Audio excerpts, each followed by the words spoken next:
Hello. This week's episode is Nothing in the Dark.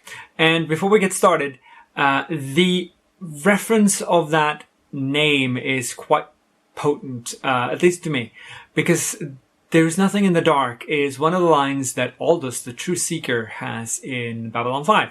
In one of the better episodes of that series, let's see if I can find a picture of Aldous, when he actually convinces a quite semi-feral, semi-sentient beast to simply come out and not try to hide anymore.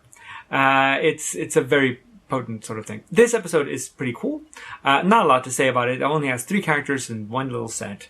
But it does have Robert Redford, which is pretty cool. I mean, Robert Redford, big guy. It also has 2 other actors. One is Gladys Cooper, and she did a lot of TV work. And she was born in the 19th century and worked all the way up to the 1970s, something like that. And she did 3 Twilight Zones, 1 Outer Limit, and 2 Hitchcock Hours. So she did a lot of these sort of episodic things. R.J. Armstrong, who is the contractor, he was in Dick Tracy. He was Prune Face in Dick Tracy, if you remember that movie.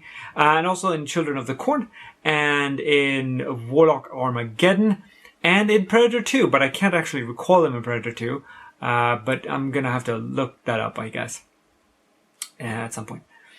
The contractor's speech about him wrecking buildings and how it's not a bad thing and stuff like that, it does sound a lot like he is talking as if he was Death. It's a clever little twist, where in fact the twist is that Death was there all along and stuff like that. So, I like that speech though. It was surprisingly well written, I thought.